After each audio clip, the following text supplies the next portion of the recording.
예레미야 6장 말씀 보겠습니다.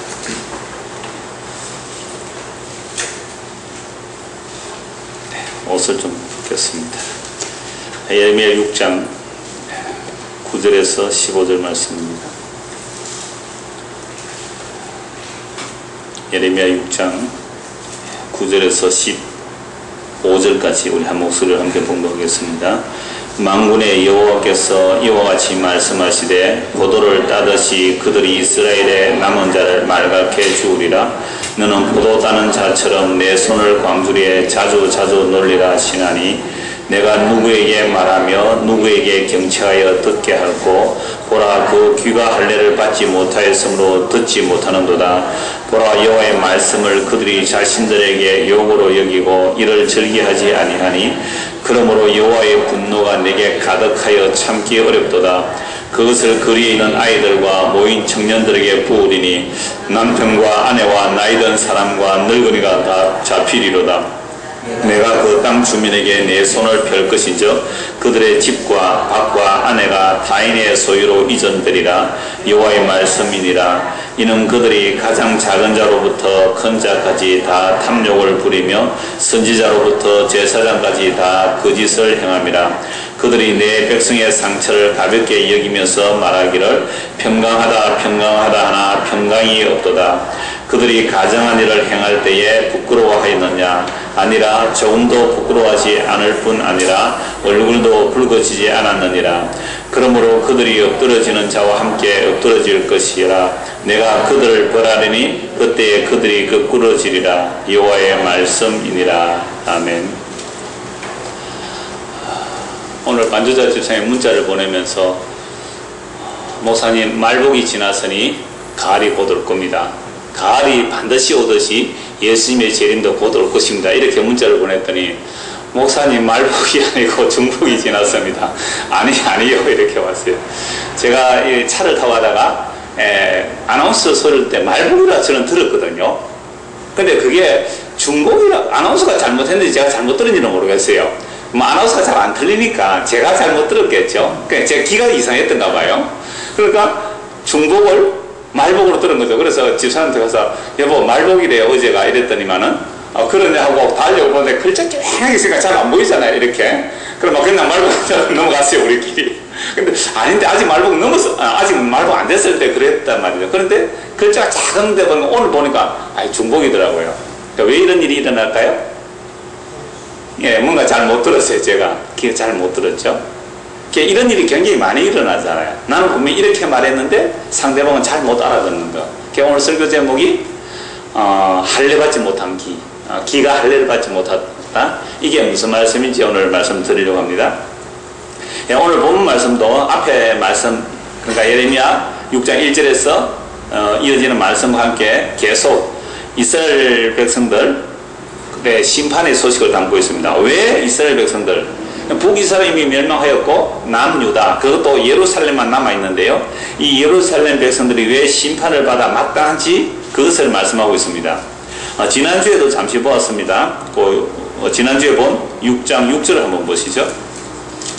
그 벌받아 마땅한 이유를 나오는데요. 만군의 여호와 이와 같이 말하노라. 자, 6절 그 끝 중간 뒤에 보면 이런 말씀이 있죠. 예루살렘에 하여 목청을 만다. 이는 벌받을 성이다. 왜 벌받을 성이라 그랬어요? 예루살렘의 벌받을 성은 그 중에 오직 포악한 것뿐이라. 그러니까 오직이라 말은 이것만 가득하다 이 말이잖아요. 오직 포악한 것뿐인데 샘이 그 물을 끊임없이 솟구쳐내는 것처럼 그 악이 그 안에서 끊임없이 솟구쳐낸다는 거죠. 폭력과 탈취가 거기서 들리며 질병과 살상이 내 앞에 계속하느니라. 이래서 예루살렘은 뭐 받아 마땅한다는 거죠? 벌받아 마땅하다는 겁니다.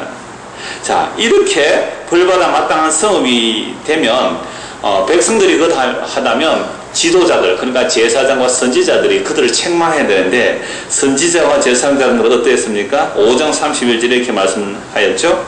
선지자들은 거짓을 예언하며 제사장들은 자기 권력으로 다스리며 내 백성은 그것을 좋게 여기니 마지막에는 내가 어찌 하려느냐. 하나님의 단식을 예레미야가 전하고 있습니다.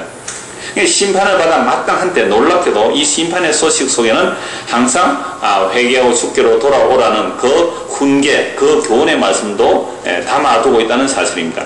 그래서 심판의 소식이 들린다는 것은 아직도 돌이킬 기회가 있는 겁니다.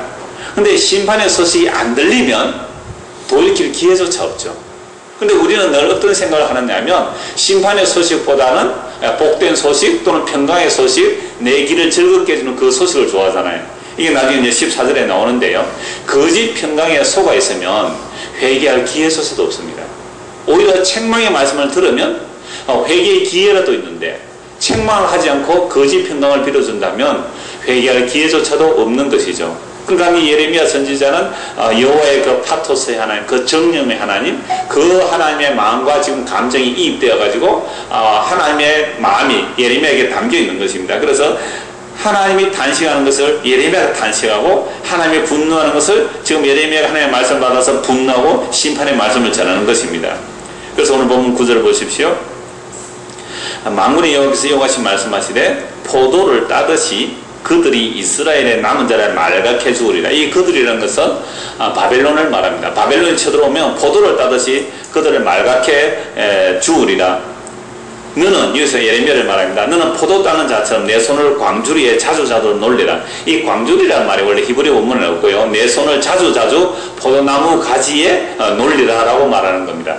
이걸 성경이 번역마다 좀 다르게 번역이 되는데 히브리 번역이 참 어려워요. 그래서 우리 이 개역 성경은 이렇게 번역해서 두 개가 구별될 수 있어요. 하나는 포도를 따는데 이스라엘을 포도나무로 비유합니다. 그래서 포도나무에 포도 열매를 딴다는 것은 심판을 받는다는 의미거든요. 그래서 적들이 쳐들어와서 포도를 딴다라는 것은 심판이 되는데, 두 번째 또 예레미야에게 너도 포도를 따라라는 말을 공동번역에서는 예레미야도 심판을 선포하는 것으로 말씀하고 있는데요. 표준 세 번역에 보니까 이렇게 번역이 되어 있습니다. 제가 한번 읽어드릴게요. 표준 세 번역을 읽어보면 이렇습니다. 나 만군의 주가 말한다. 농부가 포도나무에서 포도송이를 다 따내듯이 적군이 이스라엘의 남은 자들을 샅샅이 뒤져서 끌어갈 것이다. 그러니 예레미야야, 아직 시간이 있을 때에 포도 따는 사람이 포도 덩굴을 들추어 보는 것처럼 네가 구할 수 있는 사람들을 구해야 한다. 그러니까 구절 안에서 하나는 적들이 와서 포도를 따듯이 심판해 갈 것인데, 그래 그들이 오기 전에, 그 심판 오기 전에 그 마지막 남은 자들은 네가 빨리 구해내라 이 말씀이잖아요. 그래서 심판을 선포하면서 그 심판 속에 무엇을 담고 있는 거죠? 구원의 소식을 담고 있단 말이죠. 심판의 소식이 들리는 것이 아직도 회개의 기회가 있는 거죠. 회개하고 주 예수를 믿으라는 이 복음의 소식이 전하는 중에는 아직 주님 안 오신 거잖아요. 이 회개의 말이 안 전해지면 심판 돌이킬 기회조차도 없다는 말씀입니다. 그래서 적이 쳐들어와서 포도를 따듯이 그렇게 말갛게 죽어간다. 이런 말갛게 죽어간다. 지난주 오후에 룻 얘기하면서도 말씀을 잠시 드렸습니다만, 이스라엘은요 농사를 짓고 수확해 드릴 때에 곡식을 다 거두들이지 않죠. 밭 한쪽 모퉁이나 남겨두고 곡식을 줍다가 단에서 떨어지는 낙곡식들은 거두가지 않습니다. 그리고 곡식단을 거두고 가다가 떨어지면 그건 내버려 두는 거죠. 그리고 한 모퉁이에 곡식을 좀 남겨두는데 다 거두오지 못했으면 그대로 내버려 두라고 했습니다. 누구가 먹는 거죠? 고아와 과부와 나그네, 즉 외국의 나그네들도 그것들을 먹고 살 수 있도록. 왜 이런 장치를 하느냐? 올리브 나무도 마찬가지죠. 그 감람나무 열매도 한번 이렇게 튼 후에는 다시 살펴보지 마라 그랬어요. 우리가 대추는 틀어서 따거든요. 대추를 틀 때 막 짝대로 튼단 말이에요. 그래서 구석구석 다 틀어요. 대추는 다 틀지 말고 한 번만 틀고 남은 것은 그대로 놔두라. 그것은 가난한 자들이 먹을 수 있도록. 포도도 마찬가지거든요. 왜 그렇게 말씀하느냐 하면 신명기 24장 21절 21절 읽어드리겠습니다. 네가 네 포도원의 포도를 딴 후에 그 남은 것을 다시 따지 말고 객과 고아와 과부료에 남겨두라. 너는 애굽 땅에서 종되었던 것을 기억하라. 이러므로 내가 네게 이 일을 행하라 명령하노라. 이스라엘 백성이 애굽에서 종되었을 때에 그들은 고아와 과부 나그네와 같은 모습이었죠. 자, 그들을 하나님께서 자기 언약과 그 사랑으로 인하여, 즉 언약적 사랑으로 애굽에서 끄집어내시고 약속의 땅에 심어두신 거죠. 그래서 이 약속의 땅에서 살아갈 때는 그 하나님의 긍휼, 하나님의 그 사랑을 잊지 말라고 농사 지을 때도 법으로 정해놓았습니다. 요렇게 농사를 지어라. 6일 일하면 7일째를 쉬어라. 6년째 일하면 7년째를 쉬어라. 7년을 다시 지내서 49년 되면 희년 때는 모든 종들이 다 돌아가게 하라. 법으로 다 정해놓았단 말이죠. 그래서 농사 지을 때도 삭삭 거두가지 않는 겁니다. 그런데 바벨론이 쳐들어와서 어떻게 한다고요? 포도를 어떻게 수확해버린다고요? 이스라엘의 남은 자를 말갛게 죽으리라. 포도를 따다 보면 나무 잎 사이에 뒤에 숨은 것은 안 보이잖아요. 그거 이파리까지 다 덜치워서 하나도 남는 것이 다 따가버릴 것이다. 완전한 멸망, 완전한 심판을 말하는 겁니다. 그래서 그 완전한 멸망이 오기 전에 예레미야를 통하여 회개를 선포하고 하나님의 심판과 재앙을 선포함으로 그 중에 하나라도 남은 자가 있다면, 하나라도 택한 자가 있다면 회개하고 주께로 돌아오도록 지금 바울이 이 말씀을 전하는 거죠. 그런데 이 하나님의 긍휼은 이스라엘에 간데 없어졌습니다. 농사를 짓는데 안식년 쉬지 않았습니다. 안식년을 쉬었다는 것이 성경에 단 한 번도 기록이 없어요. 그러니까 안식일은 어찌어찌 지켰겠죠. 그러나 안식년은 못 지켰단 말이죠. 근데 사람들 그러잖아요. 10만 원 벌 때는 만원 헌금하기는 쉽대요. 100만 원 벌 때 뭐 10만 원 정도 헌금할 수 있대요. 근데 1000만 원쯤 벌면 100만 원 헌금하기가 아까워진대요. 왜? 단위가 커지니까. 그러니까 안식일은 지켰는데 뭐는 못 지켜요? 안식일 1년을 어떻게 놀릴 수 있습니까? 1년을. 그냥 안식년은 못 지킨 거예요. 안식년 안 지키니까 나중에 하나님께서 이스라엘 백성들이 바빌론 포로 잡혀가게 해서 한꺼번에 70년 안식년 지키게 합니다. 그래서 바빌론에 70년 동안 포로 잡혀가게 하시거든요. 물론 처음 잡혀가고 돌아오는 기간에서 70년인데 왜 70이에요? 완전한 안식. 그래서 하나님은요, 이스라엘을 위한 하나님이 아니고 하나님의 자기 약속을 위한 하나님이 되는 겁니다. 이스라엘은요, 하나님의 도구가 되는 것이죠. 그래서 하나님께서 이스라엘 백성들을 이렇게 애굽에서 구원하여 내셔서 약속의 땅에서 하나님의 긍휼과 자비로 살아라 그랬는데 하나님의 긍휼과 자비가 사라져 버렸습니다. 그래서 고아 가문 나그네를 억울하게 했습니다. 그래서 이제 하나님께서 이스라엘 백성들을 심판하시는 거죠. 그래서 이스라엘을 하나님께서 심판하실 때에 적들이 쳐들어옵니다. 그럼 적들이 쳐들어오면 포도를 말갛게 쏘리라. 하나도 남김없이 완전히 심판하신다는 말씀입니다. 그래서 이 말씀을 이제 심판의 소식을 예레미야가 전해야 됩니다. 그래서 예레미야가 전해야 되는데 도대체 누구에게 전해야 되느냐 이 말이죠. 10절 내가 누구에게 말하며 누구에게 경책하여 듣게 할꼬. 내가 누구에게 이 말을 하겠느냐. 저에게 종종 전화 오시는 분들이 많아요. 오늘도 저 인천에서 70세 되신 분이 전화 와서 이런저런 말씀의 교제를 나눴는데 이런 말들을 교회 가서 할 수가 없다는 거죠. 왜? 말귀를 못 알아듣는 거죠. 이런 말 하면 이상하게 여기고 말을 못 하겠대요. 그게 바로 귀가 할례를 받지 못한 거죠. 지금 예레미야 선지자가 그 여호와의 심판의 말씀을 듣고 이스라엘 백성들에 가서 그 심판의 말씀을 선포하려고 하니까 도대체 누구한테 가야 되냐? 누구한테? 누구에게 가서 이 말을 해야 들을 수 있느냐? 그게 답답해하는 거죠. 내가 누구에게 말하면 누구에게 경쾌하게 듣게 할꼬. 보라 그 귀가 할례를 받지 못하였으므로 듣지 못하는도다. 보라 여호와의 말씀을 그들이 자신들에게 욕으로 여기고 이를 즐겨하지 아니하니. 보세요. 지금 하나님의 심판의 소식을 전해야 되는데 그 말을 도대체 누구한테 가서 해야 되느냐. 예수의 십자가의 복음을 누구에게 전해야 되느냐. 내가 심판받아 마땅하다는 얘기를 누구에게 전해야 되느냐. 나는 하나님을 잘 믿으니 복받을까. 이 얘기가 누구나도 다 통할 수 있어요. 근데 우리는 예수님의 십자가에서 무조건 죄인이고 하나님의 심판을 받아 마땅하다는 그 얘기를 누구에게서 가서 하겠느냐 말이야. 아무도 못 알아듣죠. 이 얘기가 안 되죠. 그러니까 예레미야 혼자 답답한 겁니다. 누구한테 그 말을 할꼬. 그 말귀를 못 알아듣는 이유는 그 귀가 할례를 받지 못하였으므로 듣지 못한다고 합니다. 그럼 귀가 할례를 어떻게 받아요? 귀가 무슨 가죽이 덮여져 있습니까? 원래 할례는 아브라함이 언약하셨잖아요. 아브라함이 할례 전에 난 아들은 이스마엘입니다. 이스마엘은 약속의 자녀가 아닙니다. 자기 능력으로 낳았기 때문에 하갈을 취하여. 그게 율법이요. 그때 있는 예루살렘이요. 거기서 이 땅에 있는 예루살렘이라고 그랬습니다. 그래서 그 할례 말고 아브라함 99세 때 할례를 행하고 하나님의 약속으로 낳은 자가 이삭이잖아요. 그럼 이삭은 약속으로 태어나는 겁니다. 그래서 할례를 행하고 나서 낳은 자식이 이삭이죠. 그래서 할례라는 인간의 혈과 육의 능력이 아님을 보여주는 도장이 할례거든요. 그래서 아브라함의 믿음으로 어른 땅 먼저 받고 창세기 15장 6절 믿음으로 어른 받고 나서 그 다음에 할례를 하는 겁니다. 그래서 할례라는 것은 왜 우리가 우리의 행함이 아니라 오직 하나님의 약속을 믿는 믿음으로만, 그 믿음도 하나님께서 주신 선물로만 되는지를 보여주는 게 할례의 증거거든요. 근데 이 할례는 우리의 행함이 아닙니다를 드러내는 모습이어야 되는데 오히려 할례를 자랑했습니다. 그래서 아예 신명기 구약에서도 몸의 할례를 말씀하고 있는 것이 아니라 마음의 할례를 하고 있습니다. 그래서 신명기 10장 16절 30장 6절에서 마음의 할례를 받아야 된다고 말씀합니다. 예레미야 9장 26절 이거 잠시 한번 넘겨보죠. 예레미야 9장 26절 예레미야 선지자도 마음의 할례를 말씀하고 있습니다.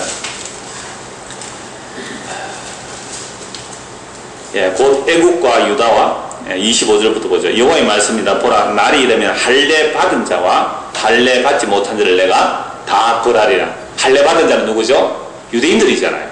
할례 받지 못한 자는 이방인이잖아요. 하나님께서 다 벌하겠대요. 날이 이르면 곧 애국과 유다와 에돔과 암몬 자손과 모압과 및 광야에 살면서 살적을 깎은 자들에게라. 무릇 모든 민족은 할례를 받지 못하였고 이스라엘은 마음의 할례를 받지 못하였죠. 그러니까 이방인들은 할례를 받지 못했다는 거죠. 유대인들은 마음의 할례를 받지 못해요. 그래서 할례 받은 자나 할례 받지 않은 자나 뭐 하겠대요? 다 심판하겠다. 그래서 바울이 그러잖아요. 할례나 무할례나 아무 소용이 없다. 사랑으로 역사하는 믿음은 하나님 앞에 온전하다. 그래서 할례나 무할례는 아무 의미 없다 그랬어요. 근데 유대인들은 이 할례를 자기의 자랑으로 삼았잖아요. 그럼 기도 마찬가지죠. 나중에 디모데서 보면 기의 할례가 나오는데 그때 찾아보더라고요. 마음의 할례만 못 받은 것이 아니라 역시 마음의 할례 받지 못하던 기도 할례를 받지 못했어요. 할례 받지 못했다는 것은 하나님의 말씀 못 알아들은 거죠. 마음의 할례를 못 받음으로 마음의 가죽이 두꺼워져서 마치 돌같이 딱딱해져서 하나님의 말씀 받아들일 수가 없어요. 그게 기가 막혀있기도 그러합니다. 자, 그래서 다시 본문 10절입니다. 내가 누구에게 말하면 누구에게 경쾌히 듣게 하고 보라, 그 귀가 할례를 받지 못하였으므로 듣지 못하는도다. 보라, 여호와의 말씀을 그들이 자신들에게 요구로 여기고 이를 즐기하지 아니하니 그러므로 여호와의 분노가 내게 가득하여 참기 어렵도다. 여러분, 하나님의 말씀을 지금 예루살렘 사람들이 무엇으로 받아들인다고 하는 겁니까? 요구로. 하나님의 말씀을 요구로 받아들인다는 말이죠. 이게 기에 할례를 받지 못한 겁니다. 그러니까 여러분들이 하나님의 말씀을 들을 때 저 목사도 저거 또 왜 나한테 욕하노 저거 라고 들리면 무슨 상태예요 지금? 기가 할례를 받지 못한 겁니다. 물론 어떤 목사는 다른 말 할 때는 그게 잘 그대로 알아들으면 안 되죠. 엉터리 복음을 전할 때는 그게 안 들리는 거죠. 근데 성경에 바른 말씀을 할 때 그 말씀이 나에게 막 욕으로 들리는 거예요. 저 목사 오늘도 내 친다 저거. 어떻게 내 알고 치나 막 이렇게 들려올 때 그게 여러분들에게 뭐로 들려요? 욕으로 들리잖아요. 그 기회가 할례를 하지 못해서 욕으로 들리는 겁니다. 그럼 부모의 잔소리가 아니라 마땅히 필요한 말이잖아요. 그래서 자녀들은 그걸 뭐로 들어요? 잔소리를 듣죠. 꼭 필요한 말인데 부모는 얘들아 좀 네 방이나 좀 정돈해라. 또 필요한 말이잖아. 그럼 자식은 무슨 소리를 들려요? 잔소리를. 야 공부 좀 해라. 이 방연히 하는 말이잖아요. 근데 얘는 뭐로 들어요? 잔소리 들리니까 산다고 말하지 말아요. 그거 다 기가 할례 받지 못한 친구들이에요 그게. 근데 우리가 어릴 때 부모들한테 그랬잖아요. 근데 우리가 부모들과 자식들에게 얘기했는데 자식들은 말을 안 듣잖아요. 우리도 기회 할례 못 받았고 자식들도 기회 할례 못 받은 거예요. 그래서 우리 주님 말씀하시잖아요. 귀 있는 자는 들으라. 귀 있는 자는 들으라. 들을 귀 있는 자는 들으라. 그 요한계시록에서는 성령이 교회들에게 하시는 말씀을 들을지어다 그러잖아요. 그래서 주의 말씀이 제대로 들리면 자기가 죄인됨을 알게 되고 죄인됨을 알면 회개하고 예수님을 믿게 되는 거예요. 그게 귀의 할례요. 몸의 할례를 말하는 겁니다. 귀의 할례를 받지 못하면 진짜 하나님의 말씀은 욕으로 들리는 거죠. 그래서 예수님의 말씀들을 한번 보세요. 얼마나 우리에게 욕으로 들리는지 몰라요. 자본주의 사회는요. 자본이 생명입니다. 지난주에 어느 장로님이 그 말씀 하셨어요. 목사님 예레미야 공부하라고 막 열심히 그렇게 말씀해도요 열심히 안 합니다. 선물을 크게 걸면요 하지 말라고 해도 열심히 합니다 라고 얘기하더라고요. 그럴까요? 선물 얼마나 걸었어요? 1년 전도에? 내가 그 장로님 그 말씀하고 제가 내가 깜짝 놀랐는데 그 말씀 하시는 분이 아닌데 그 말씀 하시더라고요. 그러면서 자본주의 사회 얘기를 쭉 이렇게 얘기하더라고요. 그래서 300만 원 좀 그럴까요? 1등 하면? 그럼 열심히 할까요? 세상 모두가 다 자본주의 사회에서는 자본으로 돌아가잖아요. 근데 예수님 뭐라고 말씀하셨어요? 돈을 사랑함이 일만하게 뿌리다 그랬잖아요. 세상에 그게 욕으로 들립니까? 여러분 기쁜 소식으로 들립니까? 내가 지금 돈 벌고 싶어서 열심히 돈 버는데 교회 나와서 귀한 능력 주셔서 돈 벌게 해주십시오 기도하는데 돈을 사랑하면 일만하게 뿌리다. 자본주의에서 돈 없으면 장애인입니다. 몸이 장애가 아니고 돈 없으면 장애인으로 여김받잖아요. 이런 자본주의 사회 속에서 돈을 사람이 일만하게 뿌리라는 그 예수님 말씀이 여러분들 달콤하게 들립니까? 욕으로 들립니까? 우리 귀에 지금 제가 다 할례를 못 받은 증거예요 지금. 그렇지 않아요. 이 세상이나 이 세상에 속한 것을 뭐 하지 말라? 사랑하지 말라. 하나님의 사랑이 그것이 없다고 하셨잖아요. 근데 우리가 눈만 뜨면 뭐가 보입니까?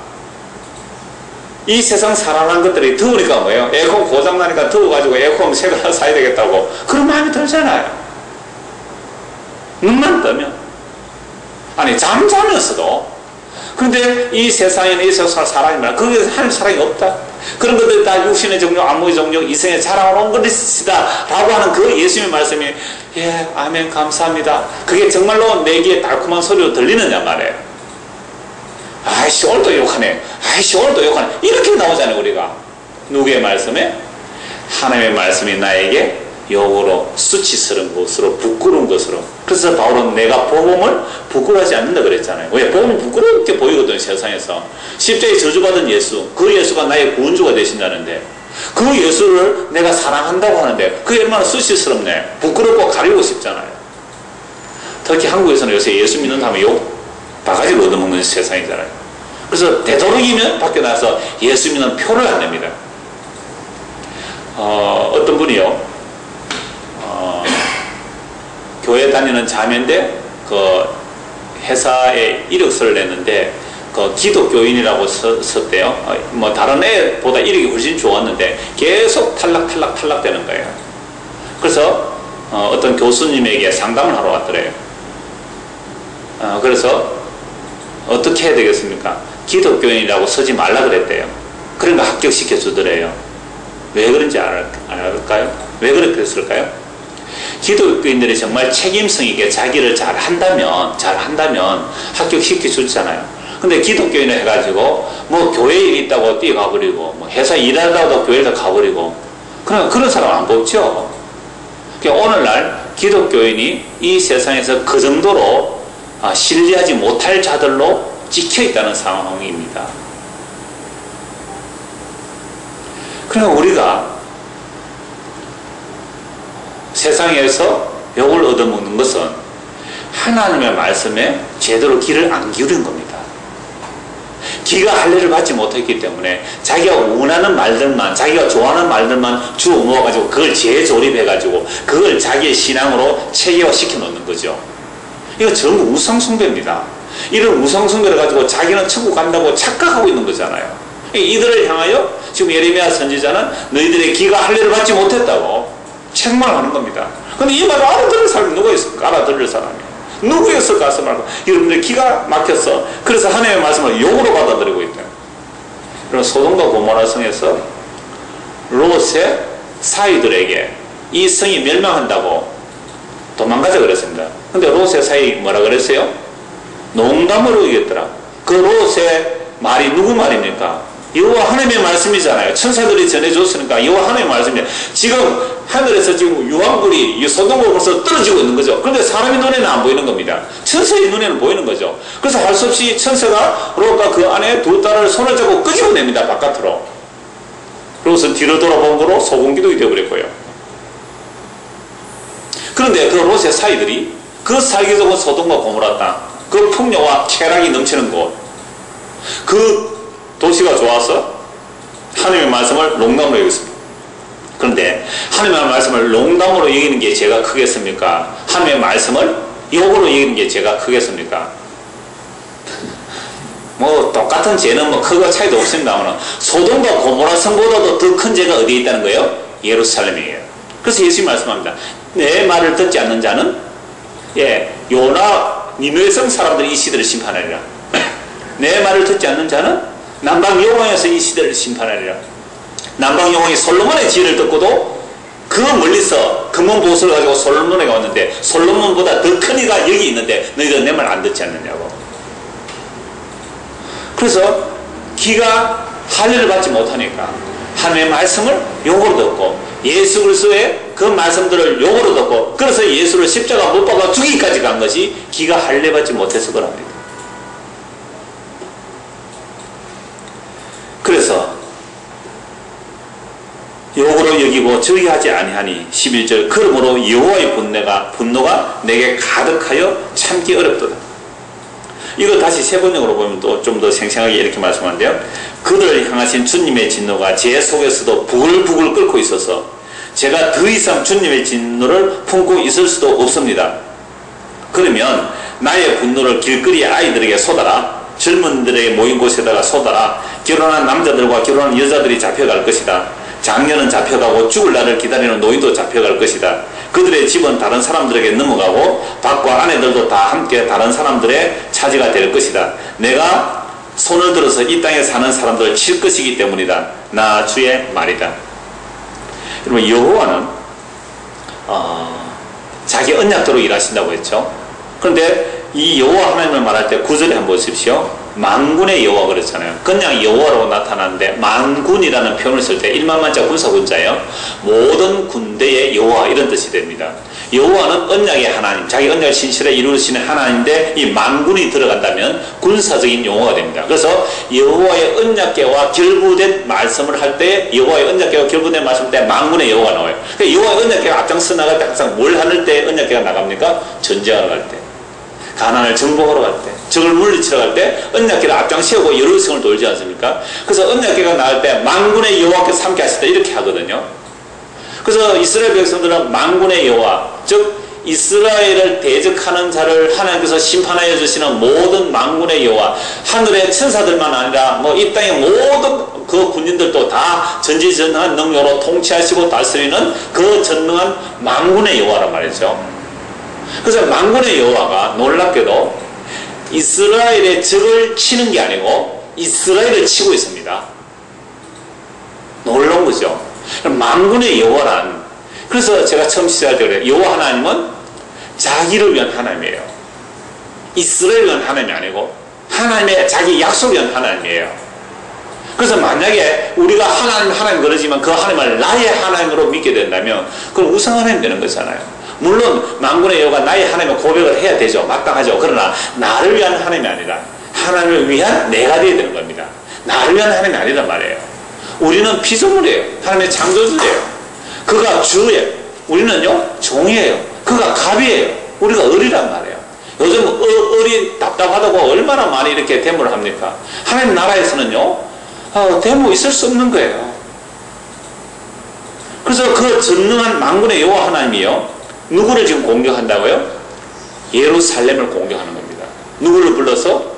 바벨론을 불러서. 그래서 바벨론도 하나님의 도구예요.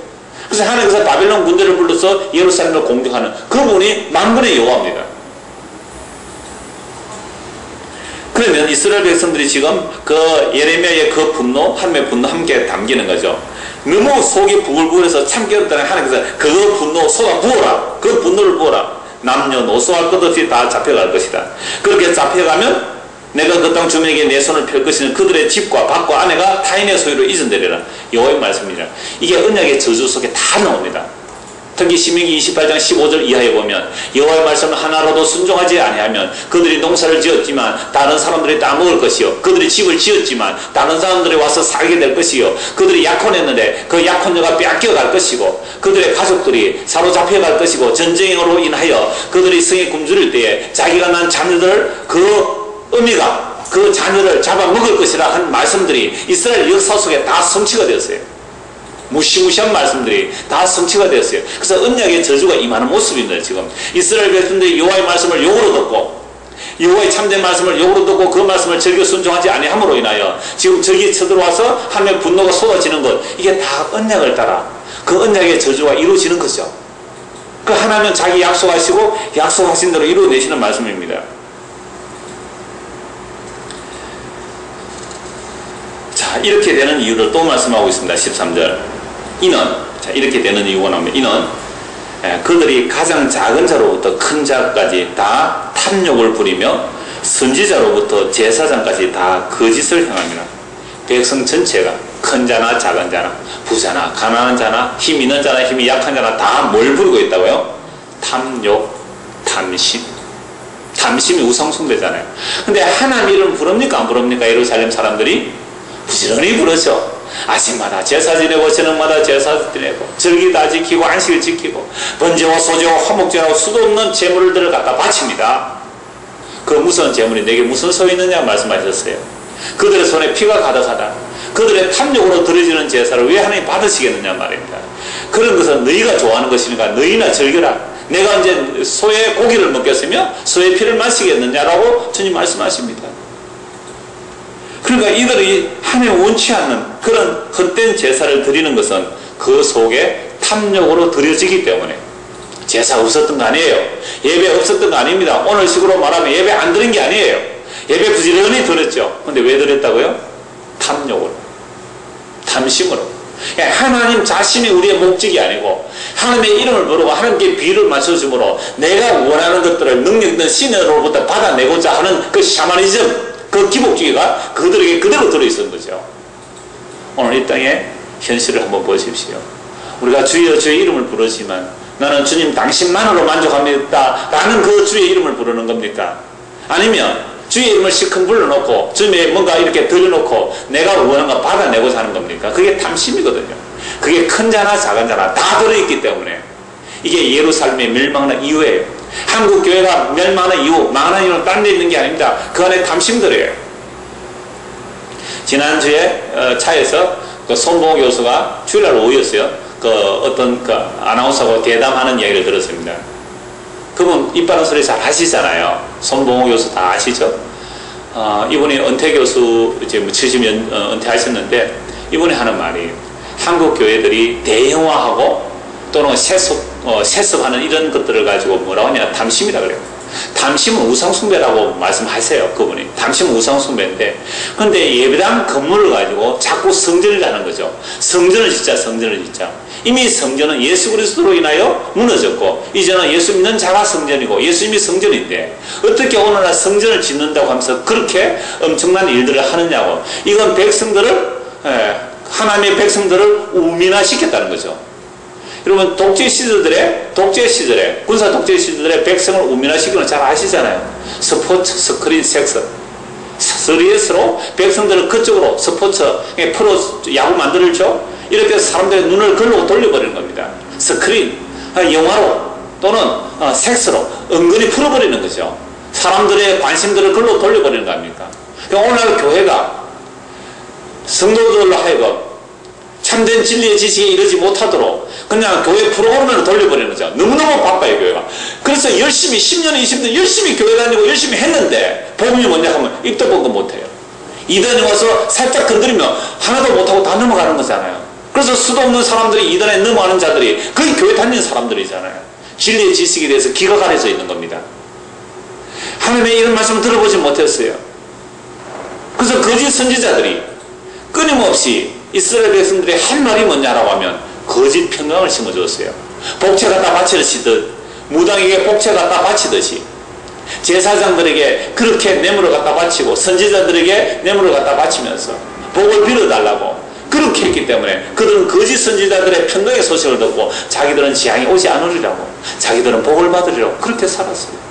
회개할 기회조차도 없습니다. 거짓 평강 속에서. 13절 다시 보십시오. 이는 그들이 가장 작은 자로부터 큰 자까지 다 탐욕을 부리며 선지자로부터 제사장까지 다 거짓을 행합니다. 그들이 내 백성의 상처를 가볍게 여기면서 말하기를 평강하다 평강하다 하나 평강이 없도다. 백성들의 상처는 지금 긴급하게 수술해야 됩니다.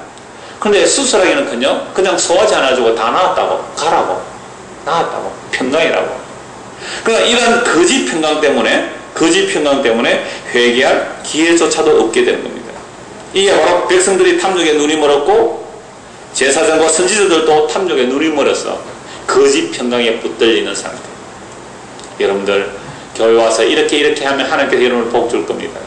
그런 이야기들 한 5-6가지를 정리할 수 있어요. 여러분들 교회 와서 이렇게 하면 복 받을 겁니다.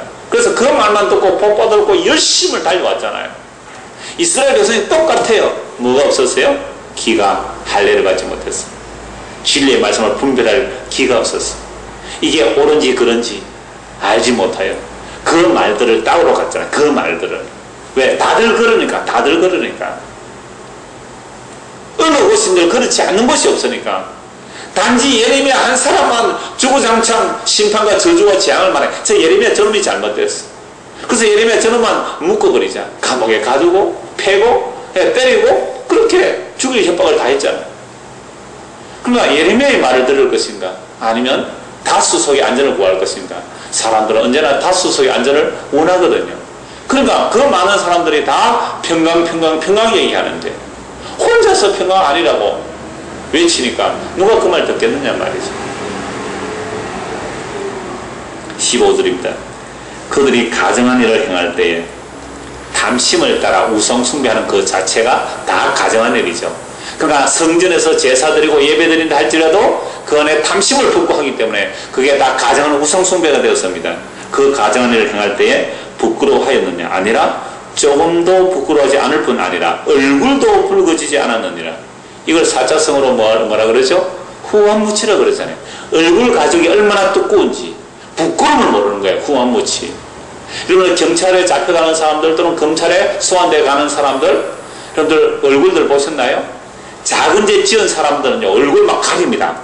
뭐 사람 한두 명 죽인 사람들 얼굴 막 가리거든. 이게 작은 죄는 아니지만 비교하자면 그러니까 뭐 사기꾼이다 이러면요 뭐 몇백만 원 사기쳤다 해서 감옥에 잡혀 얼굴을 막 다 가린다고요. 부끄러워가지고 한 그 정도는 얼굴을 가리는데 한 1,000억 정도 넘으면 얼굴을 안 가립니다. 당당하게 나옵니다. 당당하게. 저는 그걸 보면서 후한무치라고 하죠. 100만 원 사기꾼 같으면 얼굴 막 숙이고 가지만요 한 1,000억 좀 2,000억 좀 이래 되면 후한무치요. 29만 원밖에 없다 그래요. 그러니까 정말 후한무치잖아요. 그 시사저널 만평을 보니까 뭐 그 청동불상 그거 압수해 가잖아요. 청동불상 압수하는데 또 하나를 들고 오더라고요. 그러니까 그거는 가져오지 마라 그러더라고요. 검찰에서 이렇게 압수해 가면서 그게 뭐냐니까 철면피상. 그 뭐야 철로 된 철면피상 그걸 가져오지 말아요. 철면피 얼굴이 철이 되어 있잖아요. 죄를 지면서 죄인 줄 알지 못하는 거. 이게 뭐가 되어 있다고요? 후한무치. 왜 그럴까요? 거짓 평강의 소식만 들었거든요. 이렇게 하면 복 받습니다. 이렇게 하면 세상에서 복 받을 뿐만 아니라 하늘나라에서 복 받습니다. 그 거짓 평강의 소식만 듣고 그 거짓 평강에 맞춰준다고 열심히 했죠. 그 거짓 평강 얻으려고 거짓 선진들의 말을 듣고 그 말을 따라 10년 20년 죽도록 충성없이 봉사했잖아요. 그게 지금 기가 할례를 받지 못해서 그런 겁니다. 그럴 때 다른 이야기 하면요 이상하다고 아예 듣지 않으려고 하잖아요.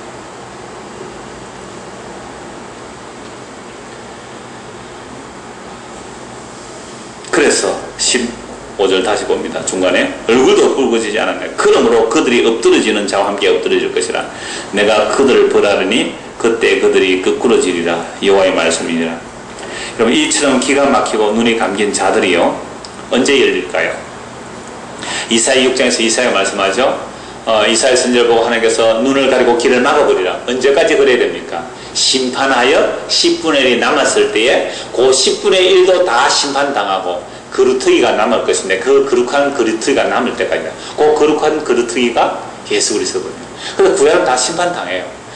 예루살렘 북이스라엘 망하고 남유다 망하고 바벨론 포로 잡혀갔습니다. 바벨론 포로 잡혀가서 돌아왔지만 성전되거든요. 그것도 지지부진해지죠. 이렇게 저렇게 다 심판당해요. 그래서 마지막 그루터기 마지막 남은 분 예수 그리스도 그분으로 인하여 새로 시작하거든요.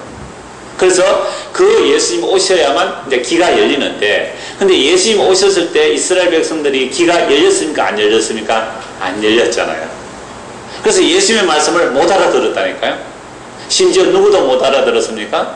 제자들도 3년 동안 따라다닌 제자들도 예수님의 십자가의 죽음을 이해를 못했어요. 그래서 예수님이 십자가에 죽는다 했을 때 베드로가 말리니까 예수님께서 베드로 보고 뭐라 그러세요? 사탄아 물러가라. 네가 하나님의 일을 생각 안 하고 사람의 일을 생각한다. 그러니까 사람들이 생각하는 것은 사탄의 일이었어요. 그들은 예수님의 십자가 없이 이 세상에서 메시아 왕국을 만들어 보고 싶었다는 것. 그거 사탄의 생각이란 말이죠. 그러니까 예수 말씀을 못 알아들어요. 그래서 예수님 뭐라고 말합니까? 내가 떠나가는 것이 너희한테 더 유익한데 내가 가면 보혜사를 보내주겠다. 성령이 오시면 이제 그때 너희의 말귀를 알아간다. 내 말이 무슨 뜻인지 알게 된다. 그래서 성령이 오시면 기가 할례를 받게 돼요. 그래서 예수님이 하신 말씀이 무슨 뜻인지 알게 되면 성령이 오시게 되면 자기 죄가 무엇인지 알고 예수 믿는 것이 무엇이며 예수님의 십자가에서 다 이루었다는 그 말이 무슨 말인지 고쳐서야 알게 되는 거예요. 제자들도 몰랐죠. 사도행전 7장을 보겠습니다. 사도행전 7장 두 번 말씀 보고 마무리하겠습니다. 기가 어떻게 열려지는가? 사도행전 7장입니다.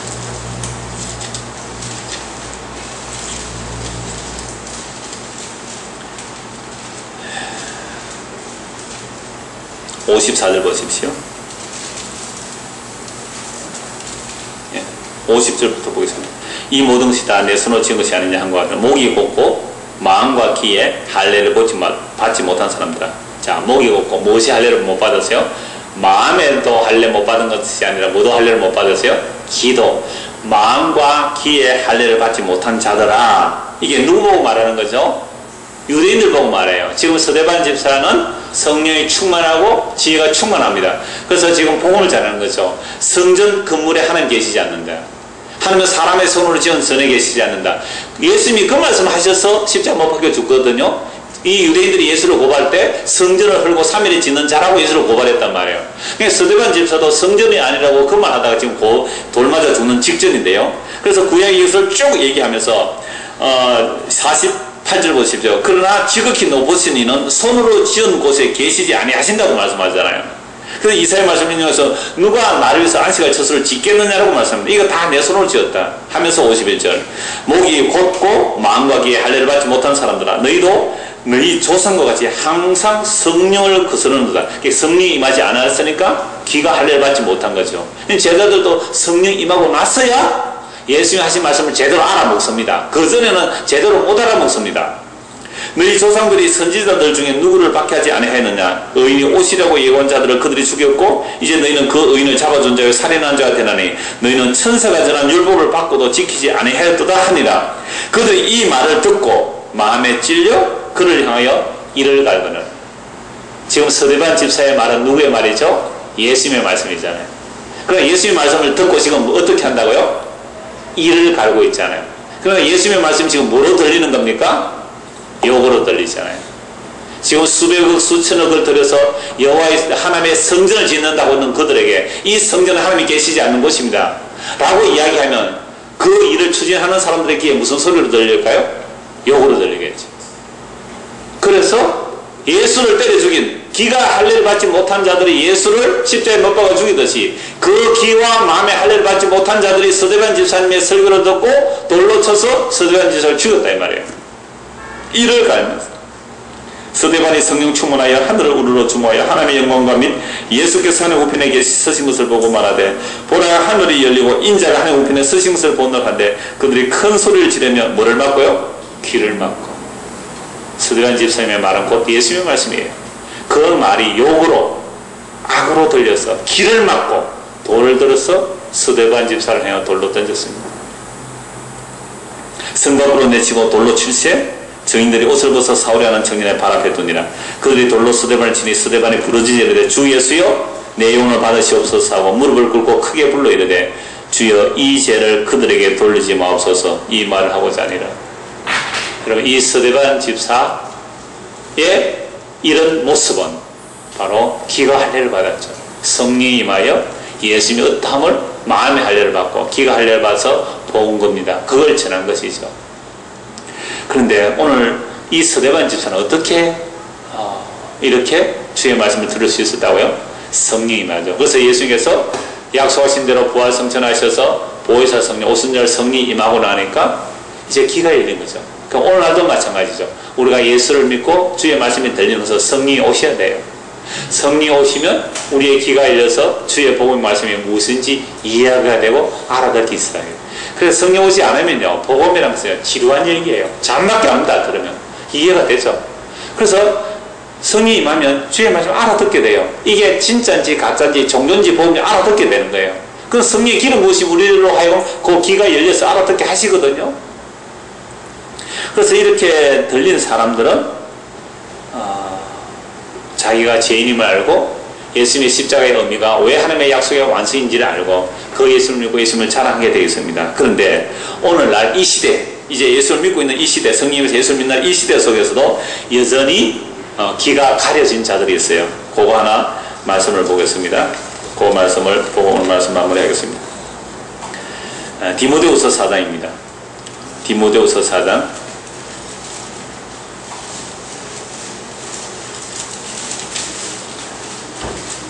3절입니다.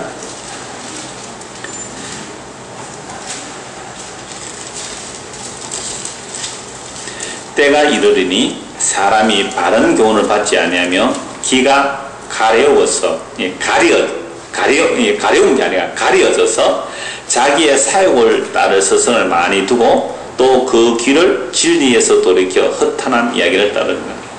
자, 때가 이르니 이게 이미 2000년 전에 이미 이런 일이 일어났고 지금도 이런 일이 일어나죠. 그래서 지금도 귀가 할례를 받지 못하면 자기를 즐겁게 해주는, 아까 거짓 선지자들은 뭘 빌어줬어요? 평강을 빌어줬잖아요. 그 평강이라는 하나님과 우리의 관계가 바로 되므로 이웃과의 관계가 바로 되고, 그래야 환경조차도 평안한 상태, 이걸 평강이라 그럽니다. 근데 거짓 평강을 전했기 때문에 그들의 귀가 가려져서 그 거짓 평강을 좋아한 것처럼 오늘 이 시대도 그 귀가 할례를 받지 못하고 딱 가려져 있으면 거짓 선지자들의 달콤한 유혹의 말이 훨씬 좋단 말이에요. 그래서 사람들이 반응을 받지 않게 가려서 자기의 사사로운 욕심을 따라 서성을 많이 두고 또 그 길을 진리에서 돌이켜 허탄한 이야기를 따르리라. 그러니까 이 말씀은요, 자기의 사역은 세상에서 복받는다는 이야기를 좋아하는 사람들은 또 그 말을 해주면 그 서성을 따라가겠죠. 요 사육은 단지 이 세상의 그런 복들만 말하는 게 아닙니다. 그 스승들이 탐심으로 지어낸 말을 가지고 자기를 따르는 자들을 이익의 재료로 삼고 또 자유를 준다고 합니다. 그래서 바울사도가 하는 말은 그들의 사사로운 욕심은요, 아주 금욕적으로 나가기도 합니다. 금욕적으로 신비주의로 나가고 하기도 하고 아주 체험 중심으로 나가기도 합니다. 그렇게 해서 아주 예수 믿는 뭔가 있는 것처럼 보이는, 뭔가 있어 보이는 그러한 쪽으로 나가는 것도 결국 사사로운 욕심이에요. 왜요? 예수님의 십자가는 보암직한 게 아닙니다. 먹음직한 게 아니잖아요. 유대인들은 끄리끼는 것이고 이방인들은 미련하게 보이는, 어리석고 미련한 게 십자가거든요. 그 십자가에 못 박힌 예수, 너희가 십자가에 못 박힌 예수를 하나님께서 주와 그리스도에게 하셨다는 그 말씀을 누가 믿고 따르겠습니까? 그리고 그뿐 아니라 우리가 예수를 믿고 따른다는 것은 우리도 그리스도와 함께 십자가에 못 박혀 죽었고 이제 그리스도가 내 안에 사시는 거예요. 전에는 내가 나를 단장하며 살았습니다. 내가 치장하며 살았잖아요. 세상의 윤리도덕으로 치장하다가 교회 와서는 뭐로 치장하고요? 교회에 또 다른 어떤 것들로 나를 치장하기 시작했잖아요. 율법을 받은 자는 율법으로 치장하듯이 교회 오는 가운데 교회에서 또 이야기하는 것들로 자기를 치장하는 그런 치장들이 다 무너져 내리고, 나는 십자가에서 그리스도와 함께 죽은 자로, 그리스도가 내 안에 산 자로 그렇게 나를 만들어 가시겠다는 이 주님의 부르심, 그 부르심이 달콤한 말로 누가 들리겠느냐 말이에요. 나의 가치를 높여주고 내가 괜찮은 사람, 세상에서도 높아지는 사람, 다른 사람보다 더 빨리 성공하는 사람, 세상에서 나를 알아주는 사람, 하늘나라 가서도 더 높아지는 사람, 이런 식의 사람들은 예수님의 십자가 이야기, 나를 따르거든 자기를 부인하고 자기 십자가를 지고 나를 쫓아라. 그건 불교의 금욕이 아니에요. 너는 죽은 자다. 내가 이제 너의 주인이 돼서 내 뜻을 너 안에 이루고야 말겠다. 그 주님의 약속을 이해하면 그리 하시옵소서. 나는 깨어져야 되고 나는 없어져야 되고 나는 죽어져야 마땅합니다. 당신의 뜻이 내 안에 이루어지기를 원하나이다. 이게 누가 달콤한 말로 듣고 따라가겠느냐 말이에요. 그런 사람이 귀가 할례를 받은 자예요. 그래서 바로 그렇게 말합니다. 디모데에게 하나님 앞과 4장 1절, 하나님 앞과 살아있는 자와 죽은 자를 심판하실 그리스도 예수 앞에서 그의 나타나실 것과 그의 나를 두고 의미 명하노니, 얼마나 무슨 말씀인지 아세요? 하나님 앞에서 산 자와 죽은 자를 심판하실 예수 그리스도 앞에서 그의 나타나신 그의 재림 앞에서, 그리고 그의 재림으로 완성될 그의 나라를 앞두고 저기 말씀이죠. 하나님 앞에서 산자와 죽을 자를 심으라 예수 그리스도 앞에서 그가 재림하실 것과 그의 날을 두고 엄히 명하노니 너는 말씀을 전파라. 때를 얻든지 못 얻든지 항상 힘써라. 범사에 오래 참음과 가르침으로 경청하며 경계하며 권하라. 왜요? 귀가 가려져 있었어. 주의 말씀을 안 듣기 때문에. 진리에서 돌이켜 허탄한 이야기들, 꾸며낸 이야기들, 그런 데 마음을 두기 때문에. 5절 그러나 너는 모든 일에 신중하여 고난을 받으며 전도자 일을 하며 내 직무를 다라. 전제와 같이 내가 벌써 부어지고 나의 떠날 시각이 가까웠도다. 지금 바울사는 죽을 때 알아요. 언제 죽을지 다 돼간단 말이죠. 나는 선한 싸움을 싸우고 나의 달려갈 길을 마치고 믿음을 지켰으니 이제 후로는 나를 위하여 의의 멸류관이 예비되었으니 곧 주 어려우신 재판장이 그 날에 내게 주실 것이며 내게만 아니라 주의 나타나심을 사모하는 모든 자에게 도니라. 여러분 기가 할례를 받으면 우리 주 예수 그리스도와 그의 재림과 그의 나타나심과 그리고 그분이 오실 때 그 의의 멸류관을 주실 것이라는 것을 믿음으로 우리 주 예수 그리스도 나타나심을 사모하는 모든 자에게 의의 멸류관을 주실 거라 그랬잖아요. 멸류관 머리에 선다는 것이 아니라 의를 선물로 주시는 것이죠. 영원한 의를. 그래서 우리의 기가 할례를 받으면 예수님의 이런 말씀들이 이제 달게 들려지는 겁니다. 아 그렇구나 그렇구나 그렇구나. 예수님 어서 오십시오. 저 주님 기다립니다. 라는 자가 기의 할례를 받은 자들입니다. 이 은혜가 저와 여러분의 임하기를 소원합니다. 기도하겠습니다. 하나님 아버지, 우리는 이 세상의 것들, 세상에서 높아지는 것, 세상 사람들의 영광이로 하는 것, 그런 것들이 복인 줄 알고 또 그런 말을 해주는 사람들의 말을 참 열심히 들었습니다. 이렇게 하면 복을 받을까? 저렇게 하면 성공할까? 이렇게 하면 세상에서도 복을 받고 저렇게 하면 하늘에서 복을 받는다는 수많은 말들에 속아 넘어갔습니다. 주여 우리의 귀에 할례를 일으켜 주옵소서. 우리의 마음과 귀를 할례시켜 주옵소서. 그래야 듣기 싫은 말, 평소에 좋아하지 않은 그 말들이 이제 진리의 말로 들려질 수 있도록 우리에게 은혜를 베풀어 주옵소서. 예수님 이름으로 기도드리옵나이다. 아멘.